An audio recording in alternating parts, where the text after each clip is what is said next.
na'budu illa iyya mukhlishina lahuddin walau karihal kafirun. Alhamdulillahi dzil jalali wal ikram alladzi hadana lil imani wal islam wa akramana bi syari'atin nusukil haji ilal baitil haram. Asyhadu an la ilaha illallah wa asyhadu anna Muhammadan abduhu wa rasuluh. Allahumma salli ala Muhammad wa ala ali sayyidina Muhammad. Faya ayyuhal hadiruna rahimakumullah, ittaqullah haqqa tuqatih wa la tamutunna illa wa antum muslimun. Faqala Allah ta'ala fil Qur'anil Karim, a'udzu billahi minasy syaithanir rajim. Bismillahirrahmanirrahim.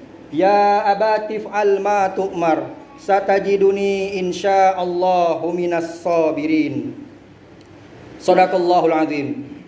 Hadirin kaum muslimin wal muslimat, jemaah salat Idul Adha 1443 Hijriah, Langgar Nurul Saadah yang insyaallah kita sama-sama dimuliakan oleh Allah Subhanahu wa taala.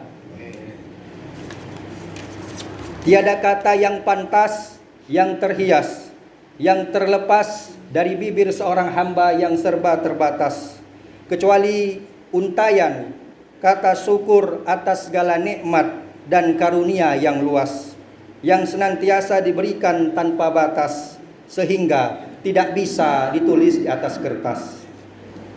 Bersyukur kita diberikan oleh Allah Subhanahu wa taala berupa kenikmatan, nikmat iman, nikmat Islam, nikmat kesehatan, nikmat keselamatan, wabil khusus nikmat kesempatan jemaah sekalian. Pada kesempatan di pagi hari ini kita bisa berkumpul bersama di Langgar Nurul Saadah dalam rangka melaksanakan rangkaian ibadah sholat sunnah Idul Adha 1443 Hijriah. Mudah-mudahan apa yang kita kerjakan di pagi hari ini mendapat rahmat, taufik dan hidayah dari Allah Subhanahu wa taala. Allahu akbar walillahil hamd. Salawat dan salam tak lupa pula kita curahkan, kita haturkan kepada Nabi dan Rasul sejati, pembawa risalah yang penuh bukti, pengikis kehidupan yang tak pasti, pembawa syafaat di hari kiamat nanti. Seorang hamba yang the first and the best man, seorang pemimpin yang tidak bergaji, seorang manajer yang tidak berdasi, seorang guru tanpa sertifikasi, seorang pegawai tanpa remunerasi. Dialah Rasulullah Habibullah Muhammad sallallahu alaihi wasallam. Allahu akbar, Allahu akbar, Allahu akbar, walillahil hamd. Hadirin kaum muslimin jemaah Idul Adha rahimakumullah. Melalui mimbar ini saya mengajak kepada diri saya pribadi dan juga kepada hadirin wal hadirat sekalian. Marilah kita tundukkan kepala dan jiwa kita di hadapan Allah Subhanahu wa taala. Marilah kita buang jauh-jauh sifat keangkuhan dan kesombongan yang dapat menjauhkan kita dari rahmat Allah Subhanahu wa taala. Sebab apapun yang kita sandang jemaah sekalian, baik berupa pangkat, berupa jabatan, berupa kedudukan, itu hanyalah kecil. Betapa gagah dan perkasanya kita masih lemah di hadapan Allah yang maha kuat lagi maha segalanya. Allahu akbar, Allahu akbar, Allahu akbar, walillahil hamd. Kaum muslimin wal muslimat jemaah Idul Adha rahimakumullah. Kali ini ialah tahun ketiga negeri kita dalam bencana pandemi Covid-19. Itu semuanya ujian dari Allah Subhanahu wa taala jemaah sekalian. Kita sudah berikhtiar memakai masker, menjaga jarak, mencuci tangan, serta tubuh kita disuntik beberapa kali vaksin. Semuanya kita laksanakan ikhtiar itu agar kita dijauhkan dari wabah pandemi Covid-19.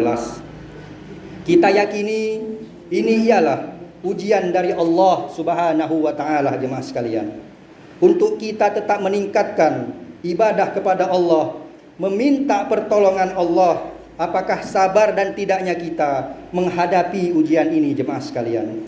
Allah Subhanahu wa taala berfirman di dalam Al-Qur'an surah Al-Baqarah ayat 45, A'udzu billahi minasyaitonir rajim. Wasta'inu bis sabri was shalah.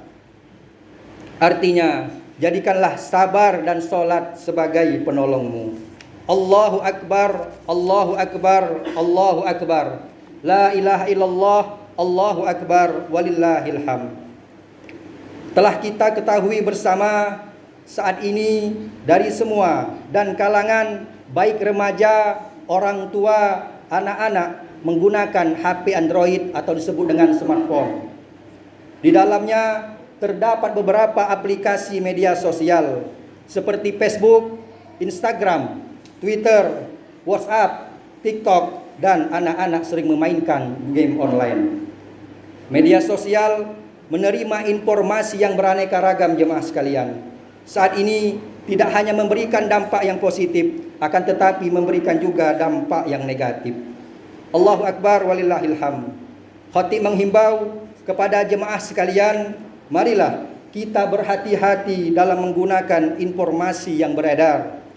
Janganlah kita menerima berita bohong ataupun berita hoax dengan men-share, membagikan berita provokator, fitnah, menyebar kebencian, menyerang pribadi, instansi, pemerintah ataupun kelompok yang membuat sesama pengguna media sosial menjadi takut dan saling menebar fitnah kebencian. Na'udzubillah summa na'udzubillah min zalik. Allah Subhanahu wa taala berfirman, A'udzubillahi minasyaitonir rajim. In ja'akum fasikum binaba'in fatabayyanu. Artinya, apabila engkau mendapat kabar dari orang yang fasik atau tidak jelas, sebaiknya mencari kebenaran terlebih dahulu. Allahu akbar walillahil hamd. Maka dari itu, khatib pribadi menghimbau kepada jemaah sekalian, hadirin wal hadirat, anak-anakku, adik-adikku, marilah kita menggunakan media sosial dengan sebaik-baiknya. Marilah kita tebarkan benih-benih kebaikan.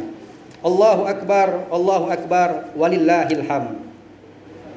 Bersamaan dengan hari raya Idul Adha, saudara kita umat Islam yang berdatangan dari berbagai pelosok dunia, mereka berkumpul di kota suci Mekah dan Madinah, di Padang Arafah, di Muzdalifah, serta di Mina, melaksanakan ibadah haji rukun Islam yang kelima, seraya menggemakan kalimat talbiyah, labbaik Allahumma labbaik, labbaik la syarika laka labbaik, innal hamda wan ni'mata laka wal mulk la syarikalah. Saudara kita umat Islam yang melaksanakan pelaksanaan ibadah haji melakukan dengan susah payah jemaah sekalian. Mereka tinggalkan pakaian kebesaran sehari-hari, diganti dengan 2 helai kain putih yang tidak berjahit. Dengan pakaian itu mereka tawaf, mereka sa'i, berlari-lari kecil antara Safa dan Marwa. Mereka melontar jumroh dan menyembelih hewan kurban. Mereka kerjakan dengan patuh dan taat. Hal itu adalah lambang untuk membuktikan kepada Allah akan kerinduan mereka kepada Allah Subhanahu wa taala. Kita ketahui jemaah sekalian, akibat wabah pandemi Covid-19 yang mewabah di seluruh penjuru dunia, 2 tahun yang lalu jemaah haji kita dan negara lainnya ditunda dahulu keberangkatan hajinya dikarenakan wabah pandemi semakin mewabah. Dan alhamdulillah wa syukrulillah, pada tahun ini jemaah haji kita dan negara lainnya bisa diberangkatkan ke tanah suci Mekah Madinah. Yakinlah jemaah sekalian, ada hikmah di balik semua ini. Kita doakan semoga saudara-saudara kita yang melaksanakan ibadah haji diberikan kesehatan, keselamatan, kekuatan, dan pulang menjadi haji yang mabrur. Bagi kita yang belum berangkat haji, kita berdoa pada Allah Subhanahu wa taala, mudah-mudahan Allah Subhanahu wa taala memanggil kita untuk beribadah ke sana. Amin amin ya rabbal alamin. Allahu akbar, Allahu akbar, Allahu akbar, walillahil hamd. Kaum muslimin wal muslimat jemaah Idul Adha, Langgar Nurul Saadah yang insyaallah kita sama-sama dimuliakan Allah Subhanahu wa taala. Dengan penuh rasa haru, dilandasi keikhlasan yang tulus serta ketaatan yang padu, sembari kenangan kita melayang, jauh kepada masa silam, kepada peristiwa bersejarah yang telah dilukis dan dinukil oleh amal perbuatan dan perjuangan manusia yang mulia, yaitu Nabiullah Ibrahim alaihissalam beserta keluarganya yang rela berkorban dan sabar menghadapi ujian dari Allah Subhanahu wa taala. Jika kita telusuri secara singkat prasejarah kurban, kita hanya menemukan bahwa tatkala Nabiullah Ibrahim alaihissalam ditugaskan oleh Allah Subhanahu wa taala untuk menyampaikan dakwah, beliau mendapat rintangan yang cukup hebat, jemaah sekalian.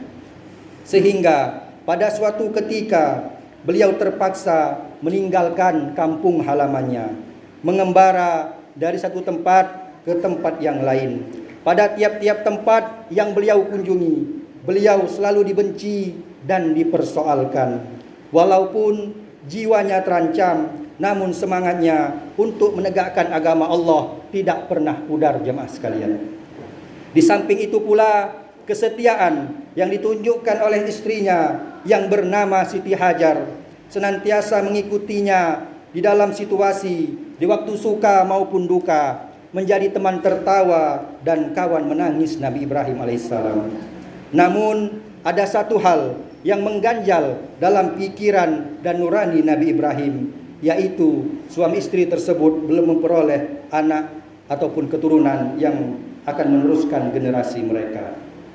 Sedangkan usia Nabi Ibrahim alaihissalam dan Siti Hajar semakin menua.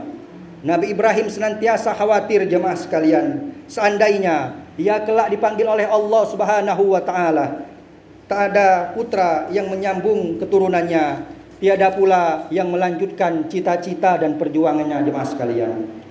Allahu Akbar walillahil hamd.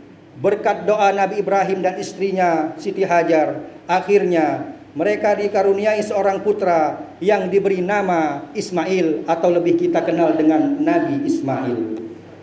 Semenjak itu spirit dan semangatnya untuk melaksanakan tugas semakin kuat. Semakin lama anak itu tumbuh besar dan dewasa sehingga mulai bisa membantu pekerjaan Nabi Ibrahim alaihissalam. Allahu Akbar, Allahu Akbar, Allahu Akbar walillahil hamd. Jemaah sekalian rahimakumullah. Rupanya pada saat-saat demikian Allah Subhanahu wa taala hendak menguji kualitas keimanan Nabi Ibrahim alaihissalam. Nabi Ibrahim bermimpi, ia melihat bahwa ia diperintahkan oleh Allah Subhanahu wa taala untuk menyembelih putra tunggal yang dicintainya itu, jemaah sekalian. Ibrahim sadar bahwa bagi seorang nabi, mimpi itu adalah suatu petunjuk yang harus dilaksanakan. Nabi Ibrahim bertekad akan melaksanakan perintah itu, jemaah sekalian, hanya untuk membulatkan hatinya. Ia ingin terlebih dahulu mengadakan konsultasi dengan putra yang disayanginya itu, yang akan menjadi objek pengorbanannya. Allahu Akbar, Allahu Akbar walillahil hamd. Dalam konsultasi, Ismail menjawab dengan penuh keyakinan dan keimanan yang teguh, sebagaimana Allah Subhanahu wa taala menulis dalam Al-Qur'an, A'udzubillahi minasyaitonir rajim. Ya abatif al ma tu'mar satajiduni insyaallahu minas sabirin. Artinya, wahai ayahku, wahai bapakku, kerjakanlah apa yang diperintahkan oleh Allah kepadamu. Insya Allah ayah akan mendapatiku termasuk golongan orang-orang yang sabar. Al-Quran surat As-Saffat ayat 102. Allahu Akbar, Allahu Akbar, Allahu Akbar walillahil hamd. Kaum muslimin jemaah Idul Adha rahimakumullah. Menurut beberapa tafsir, Ismail hanya mengajukan 3 permohonan kepada ayahandanya. Itu pun dalam langkah mempermudah proses pelaksanaan perintah Allah tersebut.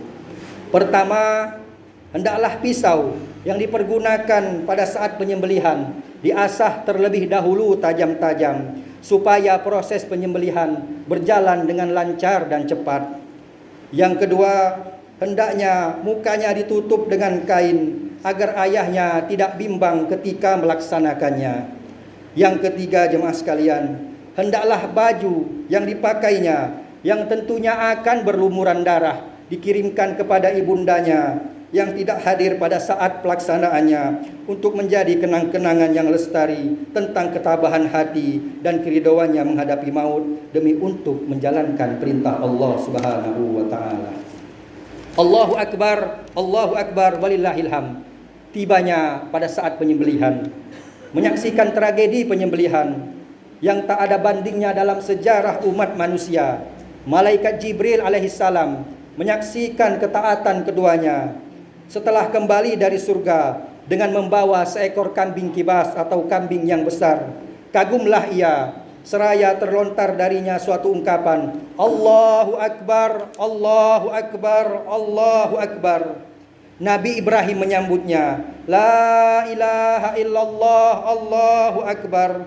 Yang kemudian disambut Nabi Ismail, Allahu Akbar, walillahil hamd. Allahu Akbar, walillahil hamd. Kesan atau iktibar dari peristiwa tersebut adalah: pertama, jenis sembelihan berupa hewan ternak, baik sapi, kerbau, kambing ataupun domba. Dengan matinya hewan ternak, kita buang kesombongan atas diri kita pribadi. Wabil khusus, kita hidup di dunia ini, ada yang berpangkat, ada yang berkedudukan. Kita ini semuanya kecil di hadapan Allah Subhanahu wa taala. Itu semuanya titipan jemaah sekalian. Sehebat apapun kalian, kita adalah kecil jemaah sekalian. Yang paling hebat adalah Allah Subhanahu wa taala. Yang kedua, hendaknya kita sebagai orang tua mempunyai upaya yang kuat membentuk pribadi anak yang agamis, anak yang berbakti kepada kedua orang tua, lebih-lebih berbakti kepada Allah dan Rasul-Nya. Apalagi jemaah sekalian, kita hidup di Indonesia ini, anak-anak kita, marilah kita sekolahkan dengan yayasan ataupun lembaga Islam terpadu, ataupun kita sekolahkan di pesantren. Karena mengapa? Itu semua ialah tabungan kita jemaah sekalian. Oke, kalau kita tidak sekolahkan di pesantren, marilah kita bimbing mereka agar mereka dekat dengan Allah Subhanahu wa taala.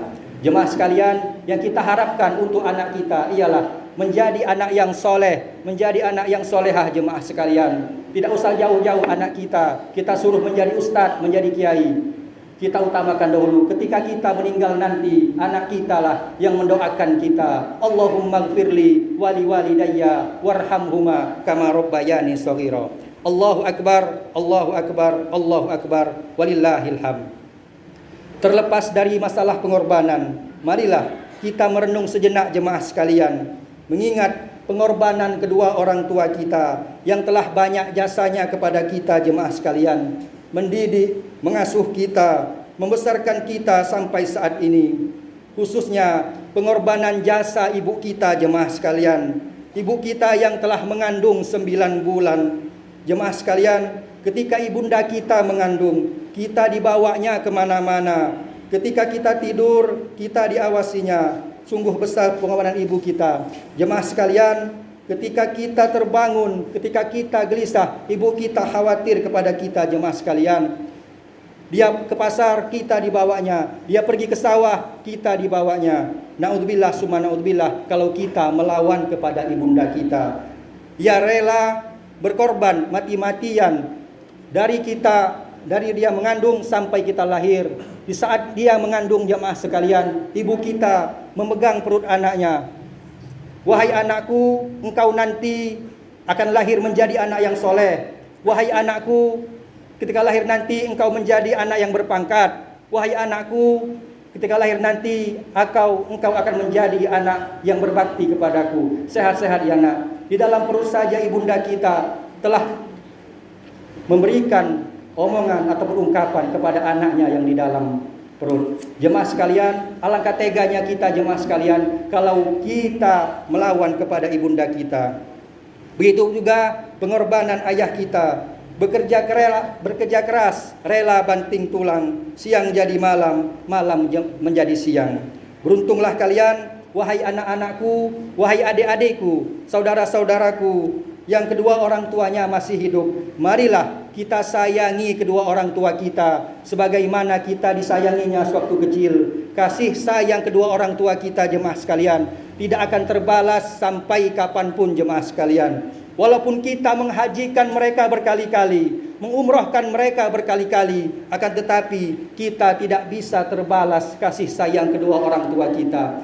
Walaupun kedua orang tua kita, ibu kita, ayah kita dalam keadaan kafir, akan tetapi kita harus tetap berbakti kepadanya. Janganlah kita sampai melawan kepadanya, jemaah sekalian. Alangkah mirisnya kita di saat kita tua nanti, di saat kita mempunyai anak kita melawan kepada kita, jemaah sekalian. Dia tidak ingat pengorbanan kita. Kita bisa seperti ini, jemaah sekalian. Di antara jemaah sekalian, mungkin ada yang berpangkat, mungkin ada yang mempunyai jabatan, mungkin ada yang mempunyai harta yang banyak. Itu semua berkat doa ibu kita, berkat doa kedua orang tua kita. Marilah kita sayangi kedua orang tua kita, jemaah sekalian. Jangan sampai ketika kedua orang tua kita terbujur kaku, kita dalam keadaan jauh. Oke, kalau kita dalam keadaan jauh. Alangkah mirisnya sekarang terdengar kabar, jemaah sekalian, Fulan bin Fulan meninggal. Oi, kaget dulu. Masih nak nunggu anaknya yang masih di Lampung. Alangkah jauh-jauhnya. Pas dia sehat, mana nak jingok uang tuanya tadi. Pas giliran datang, baru nak dijingok. Na'udzubillah, summa na'udzubillah. Ada lagi yang nelpon, kaget dulu, tunggu aku dulu. Alangkah relanya. Semasa hidup tadi, lupa dengan kedua orang tuanya. Jemaah sekalian, rahimakumullah. Marilah, kalau kita berbicara masalah kedua orang tua, wahai adik-adikku, wahai jemaah sekalian, rahimakumullah, tak henti-hentinya, marilah kita bakti kita kepada kedua orang tua kita. Janganlah sampai jemaah sekalian, di akhir hayat kita nanti, kita susah menghembuskan napas terakhir kita, dikarenakan kita pernah durhaka kepada kedua orang tua kita. Untuk adik-adikku, kalau kita disuruh nanti adik-adik sekalian, janganlah adik-adik melawan kepada ibundanya, melawan kepada ayahandanya.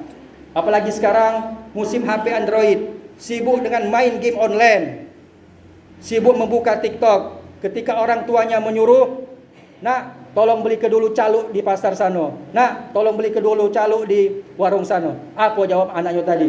Kaget dulu mak, aku nak main game. Na'udzubillah, summa na'udzubillah. Jemaah sekalian, kita ini kaget nak jadi wong tua, jemaah sekalian. Insya Allah kita akan menjadi orang tua. Alangkah teganya kita, alangkah kasihannya kita, miris kita kalau anak kita melawan kepada kita, jemaah sekalian. Bakti kita cuma satu, baktilah kepada kedua orang tua kita. Ingatlah pengorbanan kedua orang tua kita, jemaah sekalian. Kita tidak usah jauh-jauh mencari surga. Surga itu ada di hadapan kedua orang tua kita. Allahu Akbar, Allahu Akbar, Allahu Akbar, walillahil hamd. Pada suatu ketika ada sahabat Rasulullah sallallahu alaihi wasallam yang bernama Alqamah.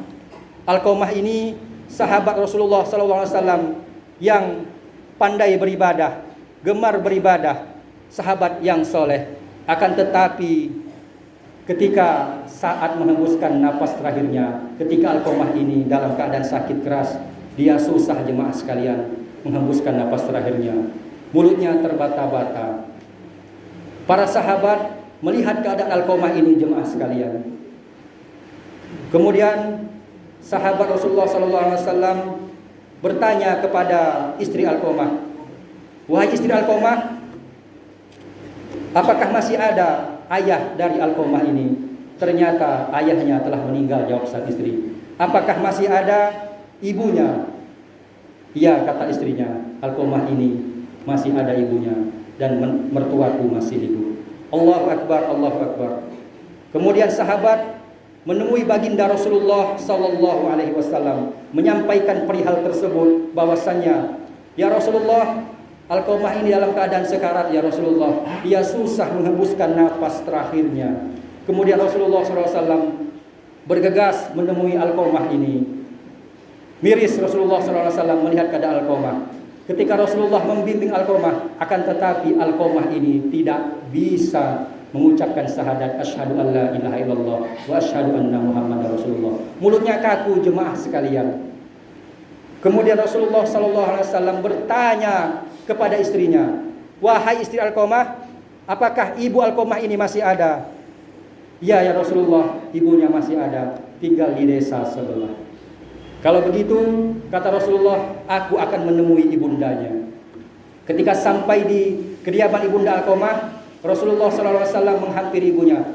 Wahai Ibunda Alqamah, anakmu sekarang yang bernama Alqamah dalam keadaan sakaratul maut. Dia susah menghembuskan napas terakhirnya. Rasulullah SAW menyampaikan perihal kepada ibunda tersebut. Akan tetapi Ibunda Alqamah terdiam dan tidak menjawab. Kalau begitu, kata baginda Rasulullah SAW, marilah ikut bersamaku. Akan tetapi Ibunda Alqamah menolak. Ya Rasulullah, aku sakit hati kepada Alqamah dan menantuku. Bagaimana pendapatmu ya Rasulullah? Wahai ibunda, kata Rasulullah, ceritakan perihal apa yang pernah engkau alami pada saat engkau sakit hati kepada anakmu. Pada saat itu, aku menghampiri anakku Alqamah di kediamannya, di rumahnya. Pada saat itu Alqamah ini pergi ke pasar bersama istrinya. Setiba dia pulang, Alqamah ini membawakan satu bungkus makanan untuk diisi di rumahnya. Ya Rasulullah, pada saat itu aku mendengar bahwasanya menantuku berkata kepada anakku, wahai suamiku, ibumu telah datang. Simpankanlah makanan itu, nanti habis. Na'udzubillah summa na'udzubillah. Si Alqamah ini nurut perkataan bininya tadi. Akan tetapi mendengar pedal tersebut, Ibunda Alqamah ini sakit hati. Sepele jemaah sekalian, itu sebabnya aku sakit hati. Wahai Ibunda Alqamah, engkau sekali lagi akan ku bertanya kepadamu, apakah engkau ingin memaafkan Alqamah ini? Tidak ya Rasulullah SAW. Kalau begitu oke. Kata Rasulullah, akan kukumpulkan kayu bakar, kusuruh sahabat untuk membakar anakmu tersebut. Allahu Akbar walillahil hamd. Ibunda Alqamah ini menangis. Ya Rasulullah, kalau begitu aku akan memaafkan Alqamah. Kalau begitu ikutlah bersamaku menemui anakmu ini. Allahu Akbar walillahil hamd. Ketika Ibunda Alqamah melihat keadaan Alqamah, sedih jemaah sekalian, menangis Ibunda Alqamah melihat anaknya terbujur kaku, susah menghembuskan napas terakhir. Kemudian Ibunda Alqamah ini menyampaikan kata kepada Alqamah, wahai anakku, wahai kesayanganku, engkau kumaafkan nak. Allahu Akbar walillahil hamd. Sudah Ibunda Alqamah ini memaafkan. Akhirnya Allah Subhanahu wa taala mencabut dengan mudah nyawa Alqamah. Allahu Akbar walillahil hamd. Marilah pelajaran tersebut, kisah tersebut ialah untuk berbakti kita kepada orang tua, wabil khusus kepada ibu kita. Ibu dan ibu, tidak ada yang mengalahkan selain ibu. Yang kedua baru kepada ayah. Yang ketiga baru kepada istri, keluarga dan yang lainnya. Ingat, ibu kita jemaah sekalian susah mengorbankan kita, susah kemana-mana untuk kita. Dan apabila kedua orang tua kita telah tiada, marilah kita mendoakan semoga ibunda kita, kedua orang tua kita mendapat rahmat dari Allah Subhanahu wa taala, dilapangkan kuburnya. Amin amin ya rabbal alamin. Marilah kita contoh lagi, ada sahabat Rasulullah SAW yang bernama Uwais Al-Qarni. Uwais Al-Qarni ini jemaah sekalian, dia tidak terkenal dunia, akan tetapi terkenal di surga. Karena mengapa? Uwais Al-Qarni ini rela menggendong ibunya pada saat melaksanakan ibadah haji, tawaf keliling Ka'bah. Ibunya dalam keadaan renta, akan tetapi Uwais Al-Qarni ini menggendong ibunya jemaah sekalian. Betapa sayangnya sahabat Nabi yang bernama Uwais Al-Qarni ini. Allahu Akbar, walillahil hamd. Kaum muslimin wal muslimat jemaah Idul Adha rahimakumullah. Akhirnya dalam kondisi seperti ini, di saat wabah pandemi COVID-19 yang melanda negeri kita tercinta, mudah-mudahan perekonomian negeri kita berjalan dengan normal. Amin ya rabbal alamin. Kita berdoa pada Allah Subhanahu wa taala, semoga para pemimpin kita, para pemerintah kita berjuang tidak hanya mementingkan pribadi ataupun kelompok, tapi berjuang untuk kemaslahatan umat dan kemaslahatan kita bersama. Mudah-mudahan khutbah singkat yang bisa kami sampaikan ini mendapat manfaat dan hidayah dari Allah Subhanahu wa taala. Ingat jemaah sekalian, memang ini pengorbanan. Kita ingat pengorbanan Nabi Ibrahim alaihissalam beserta keluarganya. Wabil khusus ingatlah, kita ingat pengorbanan dahulu kedua orang tua kita, ibu-ibu kita yang telah mendidik kita, mengasuh kita sampai detik ini. Allahu Akbar, walillahil hamd. Barakallahu li wa lakum fil Qur'anil Karim wa nafa'ni wa iyyakum bima fihi minal ayati wa dzikril hakim wa taqabbala minna wa minkum tilawatahu innahu huwas samiul alim.